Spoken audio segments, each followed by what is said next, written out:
श्रीमहागणाधिपतये नमः। श्रीगुरुभ्यो नमः।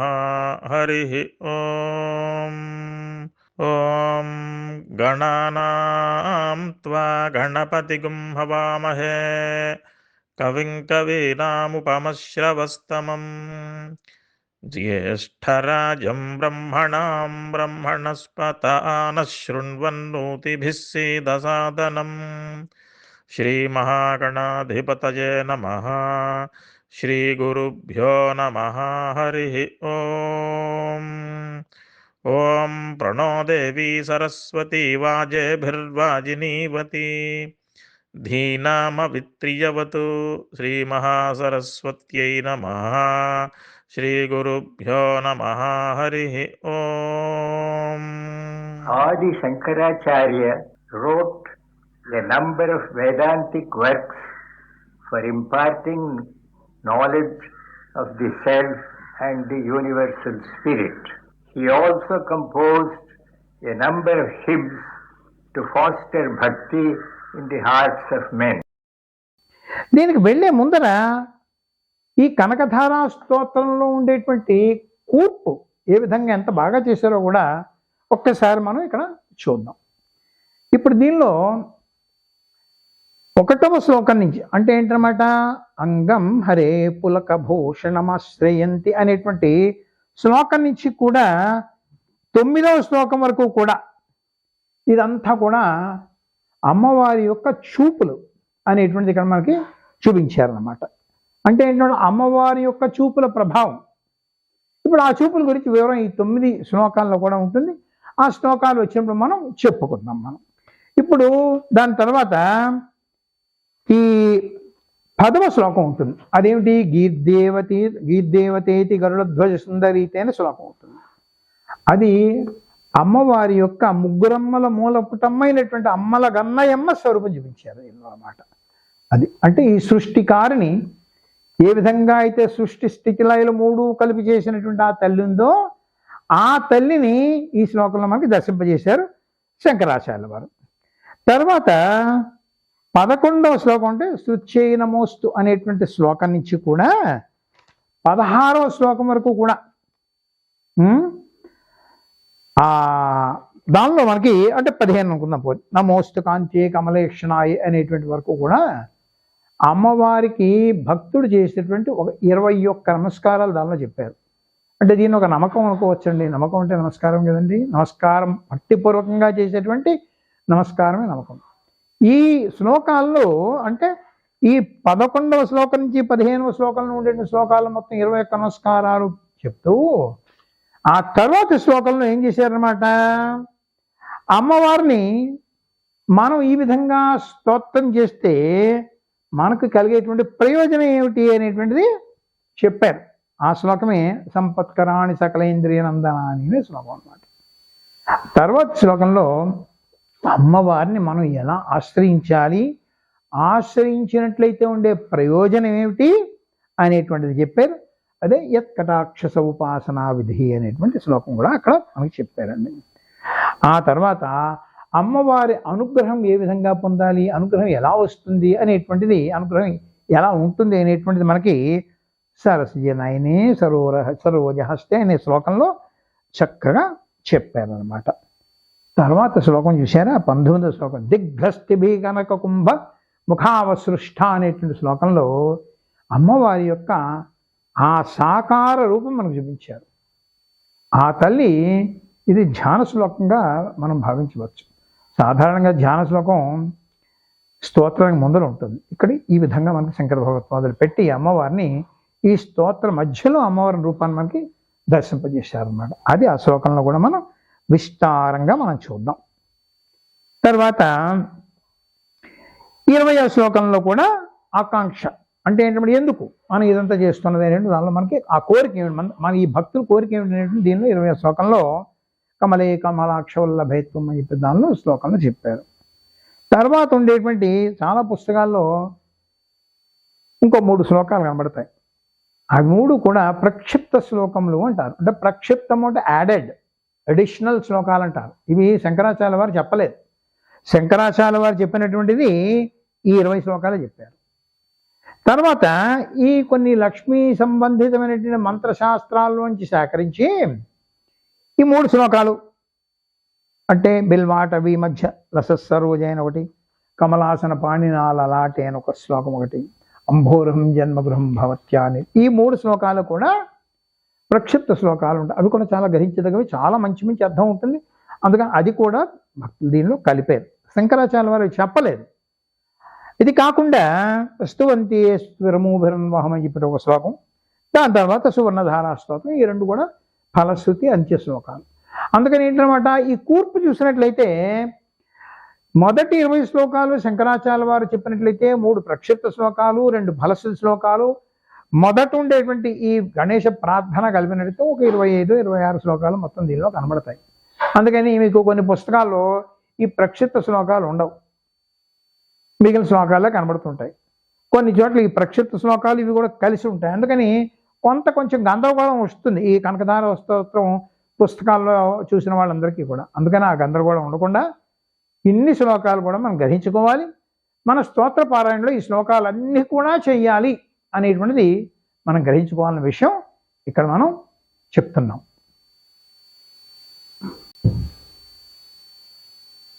ఇప్పుడు మనం ఈ కనకధారా స్తోత్రంలో మొదటి శ్లోకం చూద్దాం. ముందు మనం చెప్పుకున్నాం కదండి, 1 నుంచి 9వ శ్లోకం వరకు కూడా ఉన్నటువంటివి అమ్మవారి యొక్క చూపుల ప్రభావం అనేటువంటి చెప్తున్నారు. అయితే ఈ అమ్మవారి చూపులు మన మీద డైరెక్ట్గా ప్రత్యక్షంగా మన మీద పడతాయా? ఎప్పుడు పడవు. మనందరం ఏమనుకుంటామంటే లక్ష్మీదేవిని ప్రార్థిస్తే సరిపోతుంది అనుకుంటాం. కాదు, లక్ష్మీదేవి చూసేది ఎప్పుడు కూడా విష్ణుమూర్తినే చూస్తుంది. మనకే చూడ గుర్తుపెట్టుకోండి. లక్ష్మీదేవి యొక్క చూపులు విష్ణువుపై పడగా ఆ చూపులు మన మీద పడాలి, అప్పుడే దాని యొక్క ప్రభావం ఉంటుంది. అంటే శక్తి శివుడు లేకపోతే లక్ష్మీనారాయణుడు శక్తి స్వరూపాలు ఒకటే, 2 కలిసే ఉంటాయని చెప్పుకున్నాం కదండి. ఒకళ్ళేమో తేజస్సు అయినట్లయితే ఒకళ్ళు దాని ఉండే కాంతి అమ్మవారి అయితే తేజస్సు విష్ణుమూర్తిని మనం చెప్పుకున్నాం కదా. అందుకని ఏదైనప్పటికీ కూడా అమ్మవారి చూపులు ఎప్పుడూ అయ్యవారి మీదే ఉంటాయి. అమ్మవారి చూపులు అయ్యవారి మీద పడ్డాక ఆ చూపులు మన మీద పడితే మనకి ప్రయోజనం ఉంటుంది, మనకి దాని యొక్క ప్రభావం ఉంటుంది.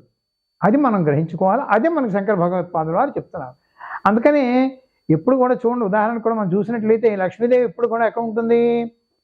విష్ణు పాదాల దగ్గర కనబడుతూ ఉంటుంది. మనకు బొమ్మ వేస్తూ ఉంటారు. ఏమిటంటే అశ్వారు ఇప్పుడు కూడా లక్ష్మీదేవి ఏమో విష్ణుమూర్తి పాదాల దగ్గర ఉంటుంది కాదు. అసలు విష్ణువు అమ్మవారికి ఇచ్చినటువంటి స్థానం అయిన హృదయం. అంటే హృదయం అంటే ఏంటి? విష్ణువు యొక్క విభూతంతా కూడా హృదయ స్థానంలో ఉంది. అదంతా తీసుకుని అమ్మవారు అయ్యవారి పాదాల చెంతన పెడుతుంది. అంటే దీనిలో మనం గ్రహించవలసిన సందేశం ఏంటంటే, మనకి ఎటువంటి సంపద కలిగినప్పటికీ కూడా అర్పితం చేయాలంటే భగవంతునికి అర్పణ చేయాలన్నమాట. ఈ అర్పణ బుద్ధే మనకి చూసారా, కాయేన వాచ మనసేంద్రియైర్వా బుద్ధ్యాత్మనా వా ప్రకృతే స్వభావాత్ కరోమి యజ్జత్ సకలం పరస్మై నారాయణాయేతి సమర్పయామి, శ్రీమన్నారాయణాయేతి సమర్పయామి అని మనం శ్లోకాలను నిత్యం పారాయణ చేసుకుంటూ ఉంటాం. ఏ సంపద వచ్చినప్పుడు కూడా ముందు హరి పాదాల దగ్గర పెట్టాలి. అదే అమ్మవారు కూడా చేసిన పని. అమ్మవారు ఎందుకు చేసింది? మనకు ఆ సందేశం ఇవ్వడానికి అమ్మవారు ఇప్పుడు కూడా విష్ణుమూర్తి పాదాల దగ్గర ఉండడం అనేటువంటిది అనమాట. అదే భావనతోటి ఇప్పుడు మనం ఈ శ్లోకంలోకి మనం ప్రవేశిద్దాం. మొట్టమొదటి శ్లోకం, అంగం హరే పులకభూషణమాశ్రయంతి బృందాంగనేవ ముకుళాభరణం తమాలం అంగీకృతాఖిల విభూతిరపాంగలీల మంగళ్యదాస్తు మమ మంగళదేవతాయా. మమ చూసారా శబ్దం వచ్చింది కదా, మమ మంగళదేవతాయా. ఓ మంగళ, నా యొక్క మంగళ స్వరూపిణి అయిన మహాలక్ష్మి అని చెప్తున్నారు చూసారా. మాంగళ్యదాస్తు, మాకు మంగళములు ఇయ్యి అని చెప్తున్నారు అనమాట. అందుకని మాకు ఎప్పుడు కూడా శుభం కలిగించు తల్లి అని భక్తుడు వేడుకుంటున్నాడు. ఎలాగా? ఆ తల్లి చూసారా, ఇక్కడ అంగం హరే అని ప్రారంభించారు. ఇప్పుడు కనకధార లక్ష్మీ స్తోత్రం చెప్తూ మొట్టమొదటి హరితో ప్రారంభించారండి, చూసారా? అది దానిలో మనం గ్రహించుకోవాల్సింది.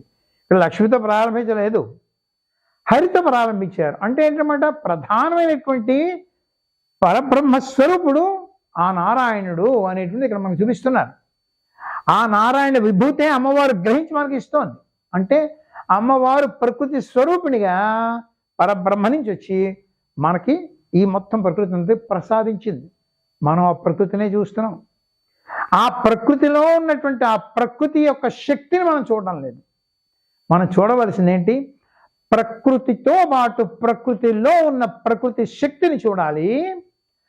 ఆ ప్రకృతి శక్తి ఎక్కడి నుంచి వచ్చింది, పరబ్రహ్మ నుంచి వచ్చింది. మన దృష్టి అక్కడికి వెళ్ళాలి.